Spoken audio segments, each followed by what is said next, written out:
Assalamualaikum warahmatullahi wabarakatuh. Salam sejahtera bagi kita semua. Salam, swastiastu, namo buddhaya, salam sejahtera. Yang saya hormati Bapak Kapolri, Bapak Kapolri, seluruh tim sus, rekan-rekan media. Sore hari ini saya akan menyampaikan perkembangan terbaru terkait peristiwa tindak pidana yang terjadi di Duren 3.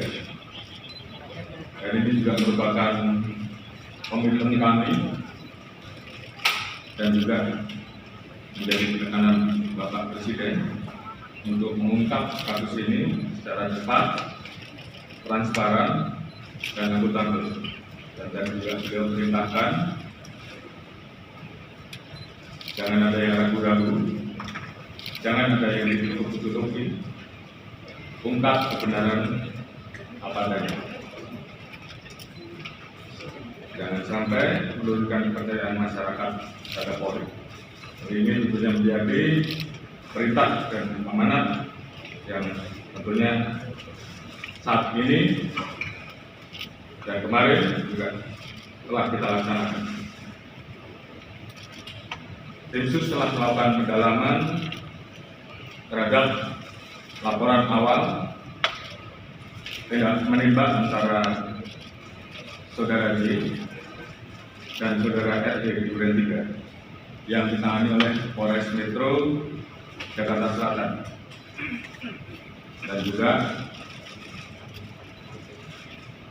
dilakukan pemeriksaan di Purwapori dan juga Polda Metro, di mana pada saat pendalaman dan olah TKP ditemukan ada hal-hal yang menghambat proses penyidikan dan kejanggalan-kejanggalan yang juga kita dapatkan, seperti hilangnya CCTV dan hal-hal lain, sehingga muncul dugaan ada hal-hal yang ditutupi dan direkayasa.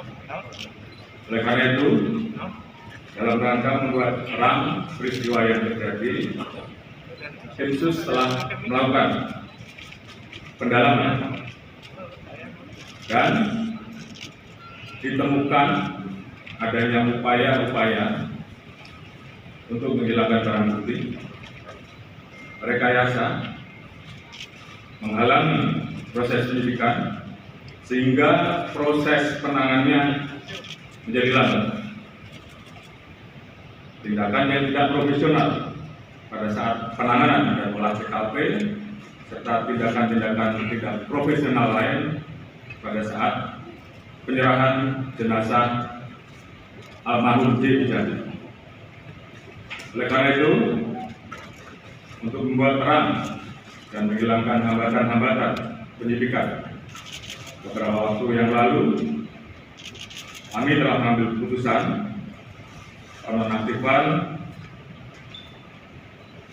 Kapolres Metro Selatan, Karo Paminal, Kadif Propam, Karo Provos. Kemudian tim sus juga telah melakukan pemeriksaan terhadap pelanggaran kode etik profesi Polri ataupun tindakan untuk merusak, menghilangkan barang bukti, mengaburkan, dan merekayasa dengan melakukan mutasi ke Yanma Polri, dan saat ini semuanya dilakukan pemeriksaan.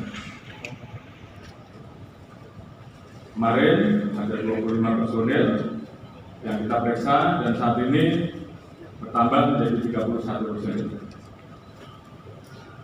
Kita juga telah melakukan penempatan khusus pada 4 personil beberapa waktu yang lalu, dan saat ini bertambah menjadi 11 personil Polri, terdiri dari 1 bintang 2, 2 bintang 1, 2 kombes, 3 AKBP, 2 kompol, dan 1 AKP. Dan ini kemungkinan masih bisa bertambah. Selanjutnya, untuk menjaga transparansi dan akuntabilitas dalam penanganan kasus ini, kita telah melibatkan pihak-pihak eksternal seperti rekan-rekan di Komnas HAM yang saat ini masih terus bekerja, dan juga mitra kami di Kompolnas selaku pengawas kepolisian. Kami juga telah memberikan ruang seluas-luasnya kepada masyarakat, terutama keluarga korban, seperti beberapa waktu yang lalu, untuk kita berikan ruang otopsi ulang atau ekshumasi, dan juga melayani laporan polisi dari pihak korban. Dan tentunya ini adalah merupakan wujud transparansi yang kami lakukan. Alhamdulillah, saat ini tim sus telah mendapatkan titik terang dengan melakukan proses-proses penanganan dan pemeriksaan secara saintifik dengan melibatkan kedokteran forensik, olah TKP, dengan melibatkan tim puslapor untuk menguji balistik, mengetahui perkenalan alur dan tembakan, pendalaman terhadap CCTV dan handphone oleh puslapor, biometrik identification oleh Pusinabes, serta tindakan lain yang tentunya bersifat ilmiah. Dan juga kami menemukan persesuaian dalam pemeriksaan yang telah kita lakukan terhadap saksi-saksi yang berada di TKP, termasuk saksi-saksi lain yang terkait, juga saudara RT, saudara RR, saudara KM, saudara AR, dan saudara P, dan saudara FS.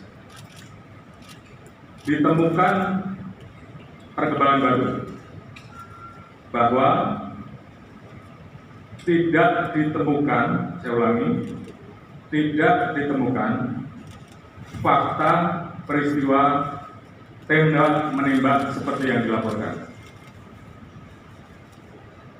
Saya ulangi, tidak ditemukan fakta peristiwa tembak menembak seperti yang dilaporkan awal. Tim khusus menemukan bahwa peristiwa yang terjadi adalah peristiwa penembakan terhadap saudara J, yang menyebabkan saudara J meninggal dunia, yang dilakukan oleh saudara RE atas perintah saudara FS. Saudara E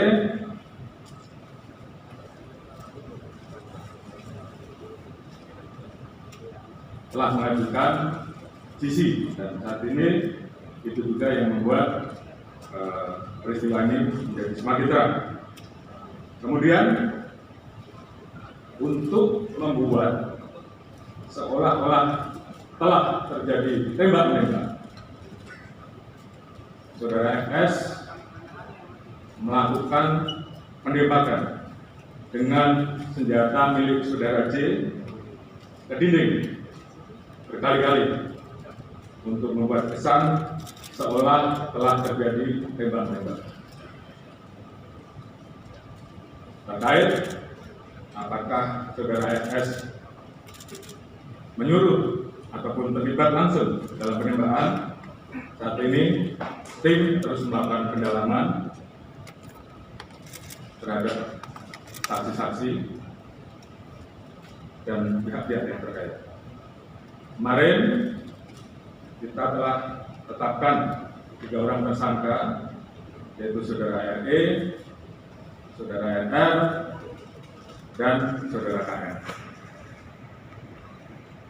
Tadi pagi dilaksanakan gelar perkara, dan tim sus telah memutuskan untuk menetapkan Saudara RS sebagai tersangka.